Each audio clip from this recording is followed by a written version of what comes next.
O caso que a igreja mandou silenciar. História baseada em fatos reais. Antes de começar essa história, eu preciso te avisar. O que você vai ouvir agora não é apenas uma narrativa de terror.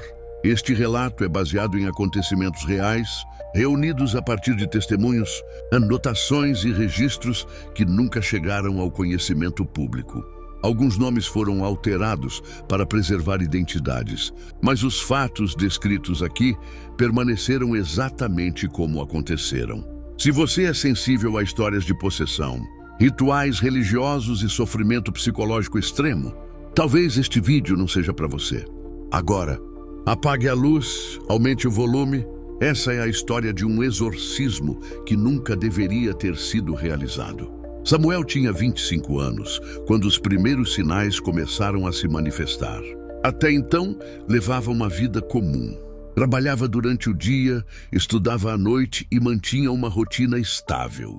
Não havia histórico de doenças psicológicas, uso de medicamentos controlados ou envolvimento com qualquer tipo de prática espiritual fora do comum. Para todos à sua volta, Samuel era apenas mais um jovem adulto, tentando organizar a própria vida. O primeiro detalhe estranho surgiu de forma silenciosa, quase imperceptível. Samuel começou a acordar todas as madrugadas exatamente às 3h17. Não importava o dia da semana. Não importava se ele tinha ido dormir cedo ou tarde. Sempre no mesmo horário, os olhos se abriam. Ele não acordava assustado. Não gritava. Não demonstrava pânico. Apenas se sentava lentamente na cama, mantinha a coluna ereta e ficava olhando para o quarto escuro. Permanecia imóvel por longos minutos, às vezes por mais de uma hora, respirando de forma lenta e profunda, como se estivesse aguardando algo acontecer. Quando a família percebeu o padrão e começou a questioná-lo, Samuel respondeu com naturalidade que alguém chamava. Disse que não conseguia identificar a origem do chamado, mas que sentia uma pressão constante no peito sempre que acordava naquele horário, como se algo tentasse atravessá-lo por dentro. Mesmo assim, se recusava a procurar ajuda médica, afirmando que não se tratava de dor física. Com o passar dos dias, mudanças comportamentais começaram a surgir. Samuel passou a evitar espelhos. Primeiro cobriu o do próprio quarto com um pano escuro. Depois, pediu que retirassem os outros da casa.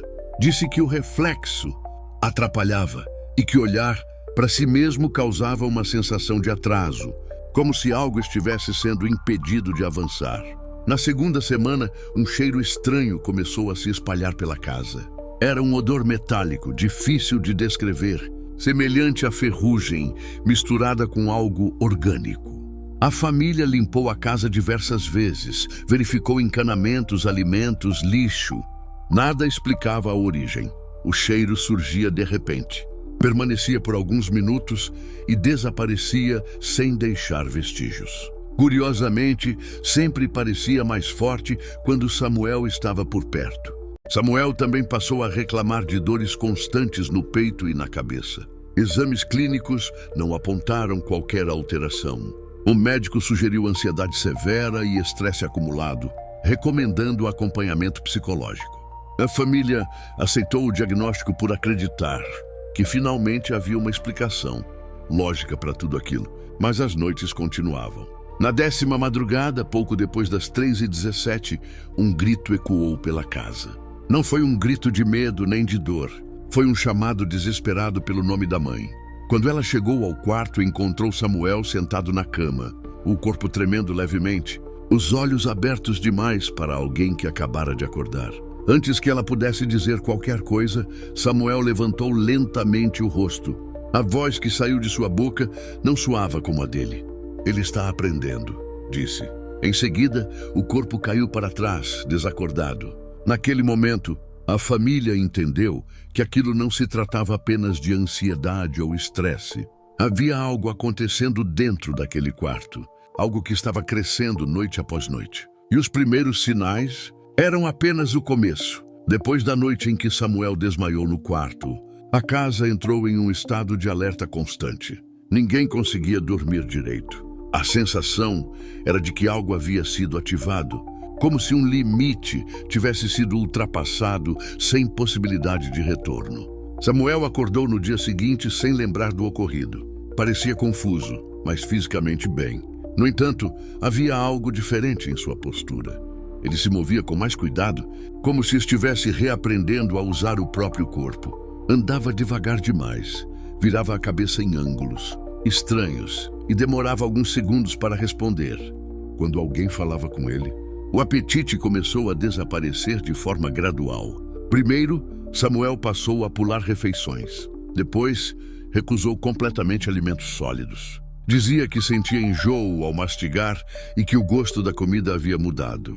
Em poucos dias passou a ingerir apenas água. Bebia grandes quantidades, de forma quase compulsiva, mas raramente ia ao banheiro. A perda de peso foi rápida, porém desproporcional. O corpo afinava, mas a força aumentava. Em uma tarde, Samuel moveu sozinho um guarda-roupa pesado para o centro do quarto. Quando o pai questionou como ele havia feito aquilo, Samuel respondeu com tranquilidade que o móvel não pesava mais como antes. O comportamento noturno piorou. Samuel passou a passar as madrugadas acordado, andando lentamente pela casa. Não acendia luzes. Caminhava no escuro com precisão, sem tropeçar em nada. Às vezes, parava no meio da sala e ficava imóvel, ouvindo algo que ninguém mais conseguia perceber.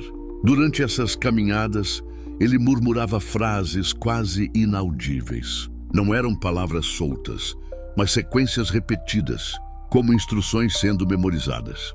A família tentou gravar o áudio uma vez, mas o aparelho desligou sozinho poucos segundos depois. O cheiro metálico tornou-se mais intenso e frequente. Agora vinha acompanhado de uma sensação de ar pesado, como se faltasse oxigênio. Animais começaram a reagir. O cachorro da família se recusava a entrar no quarto de Samuel e chorava, sempre que ele se aproximava. O mais perturbador, porém, foi a mudança na forma como Samuel falava. Ele começou a demonstrar conhecimento sobre assuntos que jamais haviam sido mencionados.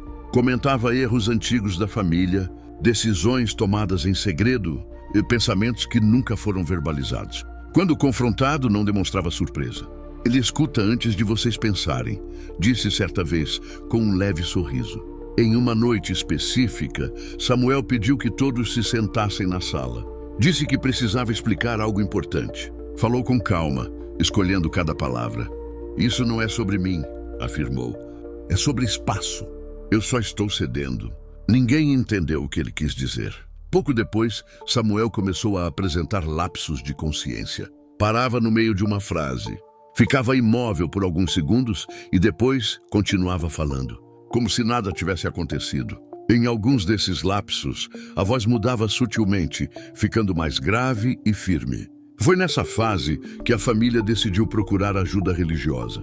O primeiro líder espiritual que ouviu o relato recusou-se a visitar a casa. Disse que aquilo não se tratava de um caso comum. Ele não está sendo atacado, afirmou. Ele está sendo ocupado. E segundo ele, quando a ocupação se completa, já é tarde demais. A decisão de realizar um ritual sem autorização oficial da igreja foi tomada em desespero. A família sentia que estava perdendo. Samuel, pouco a pouco, e que esperar por uma resposta formal significaria deixá-lo ultrapassar um limite invisível. Foi então que aceitaram a ajuda de um homem indicado por conhecidos, alguém que dizia ter experiência com casos espirituais difíceis. Ele chegou no início da noite, carregando uma bolsa de couro gasta e alguns objetos, religiosos de procedência duvidosa. Não fez muitas perguntas, apenas pediu para ver Samuel sozinho por alguns minutos. Quando saiu do quarto, seu rosto estava pálido. Ainda dá tempo, disse, mas não muito. O ritual foi preparado no próprio quarto de Samuel. As janelas foram fechadas, as luzes apagadas e velas distribuídas ao redor da cama.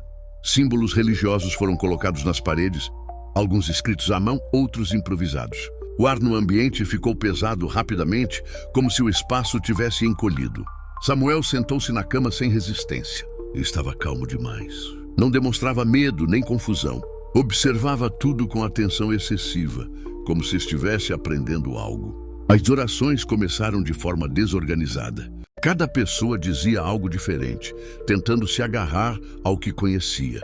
Durante os primeiros minutos, nada aconteceu. Samuel permaneceu imóvel, com os olhos fixos em um ponto indefinido do quarto. Então, lentamente, ele levantou a cabeça. Os olhos estavam completamente negros. Não havia sinal do branco dos olhos, apenas escuridão. Quando falou, a voz não era alta nem agressiva. Era firme, segura e carregada de desprezo. Agora vocês sabem, disse, que não estão sozinhos. No mesmo instante, todas as velas se apagaram ao mesmo tempo. Não houve vento. Não houve barulho, apenas escuridão. Um estalo seco percorreu o quarto, seguido pelo som de algo rachando. Pequenas fissuras começaram a surgir nas paredes, próximas ao teto. Um dos presentes caiu desacordado. Outro começou a chorar compulsivamente. O homem que conduzia o ritual tentou continuar as orações, mas as palavras pareciam não ter mais efeito algum. Samuel riu. Um riso baixo, controlado, que não combinava com sua expressão. Vocês chamaram, disse. Agora não sabem mandar embora. O cheiro metálico se tornou insuportável. O ar parecia faltar. Alguns começaram a sentir tontura, outros náusea. O ambiente estava claramente instável, como se algo tivesse sido fixado ali. O ritual foi interrompido às pressas. As pessoas saíram do quarto quase correndo. Quando a luz foi acesa novamente, Samuel estava caído sobre a cama, inconsciente, com o corpo rígido e frio. Naquela noite, ninguém dormiu. Horas depois, já de madrugada, ouviram passos dentro do quarto. Quando encontraram Samuel sentado no chão, de costas para a porta, desenhando símbolos no piso com as unhas. Agora ele tem onde ficar, disse, sem se virar. A partir daquele momento, não se tratava mais de expulsar algo. O que estava dentro de Samuel já havia sido ancorado. A intervenção oficial da igreja aconteceu 2 dias após o ritual improvisado. O clima dentro da casa era de completo desgaste físico e emocional. Ninguém falava alto. As luzes permaneciam acesas durante a noite inteira. A sensação constante era de que algo observava cada movimento. O padre designado chegou no final da tarde. Não anunciou nome, não cumprimentou ninguém de forma cordial. Entrou em silêncio, carregando apenas uma mala pequena. Antes mesmo de ver Samuel, fez um único aviso. Durante o ritual, ninguém responde ao que sair da boca dele. Não importa o que ele diga, nem como diga. Samuel estava no quarto, sentado na cama, olhando para o chão. Não reagiu à presença do padre. Apenas respirava lentamente, como se estivesse concentrado em manter algo sob controle. Antes de iniciar o ritual, o padre passou longos minutos em oração silenciosa. Percorreu o quarto, analisou os símbolos riscados no chão e pediu que fossem apagados. Disse que aquilo havia marcado o espaço. Samuel precisou ser amarrado à cama, não por agressividade, mas porque o corpo reagia de forma involuntária. Os músculos se contraíam sem aviso, como se fossem acionados por comandos externos. O exorcismo começou com orações em latim. Nos primeiros minutos, Samuel permaneceu imóvel. Não houve reação imediata. O silêncio era tão intenso que se podia ouvir a respiração de todos no quarto. Após cerca de 20 minutos, Samuel começou a rir. Um riso baixo, contínuo, que parecia vir do fundo do peito. Quando o nome de Cristo foi pronunciado pela primeira vez, o corpo reagiu violentamente. As amarras se esticaram. A espinha se arqueou de forma anormal. Samuel passou a gritar palavras em línguas desconhecidas. A voz alternava entre tons graves e agudos, como se mais de uma pessoa estivesse falando através dele. O cheiro metálico voltou com força total, tornando o ar difícil de respirar. O ritual se estendeu por horas. A cada oração, a reação se intensificava. Em determinados momentos, Samuel ficava completamente imóvel, apenas encarando o padre com um sorriso estranho. Em outros, o corpo se contorcia com força suficiente para levantar a cama do chão. Em determinado ponto, Samuel fixou os olhos no padre e sussurrou, com uma clareza perturbadora: "Se eu sair, ele fica." O padre hesitou por alguns segundos. Fechou os olhos, respirou fundo e continuou o ritual. As orações tornaram-se mais intensas. A voz de Samuel começou a falhar, como se algo estivesse sendo arrancado à força. Por volta do amanhecer, um grito profundo ecoou pelo quarto. Não foi um grito humano. O corpo de Samuel se arqueou uma última vez e, em seguida, caiu completamente imóvel. O silêncio que se seguiu foi absoluto. O cheiro desapareceu. O ar ficou leve novamente. O padre encerrou o ritual sem dizer uma palavra. Samuel estava inconsciente e ninguém ali sabia exatamente o que havia sido expulso ou o que havia permanecido. Samuel despertou 3 dias depois. Não se lembrava do próprio nome, nem de onde estava. Os olhos permaneciam vazios, como se algo tivesse sido arrancado junto com a consciência. Não houve alívio imediato. Apenas um silêncio pesado, desconfortável, que dominava todos ao redor. O padre retornou apenas uma vez. Não realizou novas orações. Limitou-se a observar Samuel por longos minutos, como quem avalia um terreno depois de um desastre. Antes de ir embora, deixou um aviso claro. Se ele voltar a ouvir vozes, não procurem ajuda. Na semana seguinte, 2 homens da diocese apareceram sem aviso. Não vestiam batina, não se identificaram.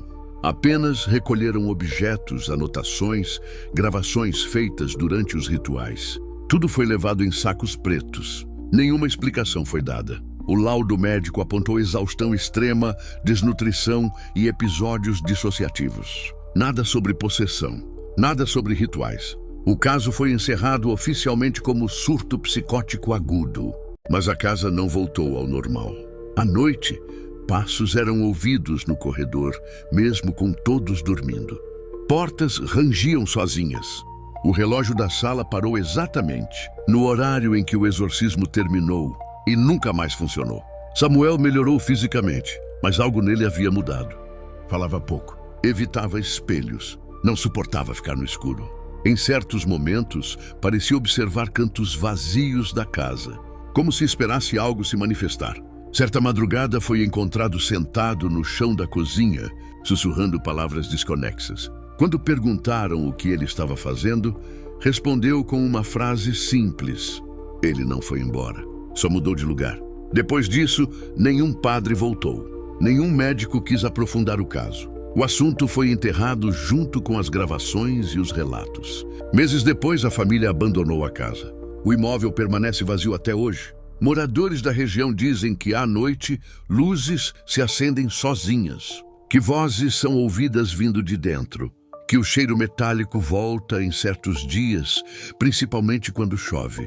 O nome de Samuel nunca mais foi mencionado nos registros da igreja local. E toda vez que alguém tenta contar essa história em público, algo acontece para interromper, como se o silêncio ainda fosse exigido.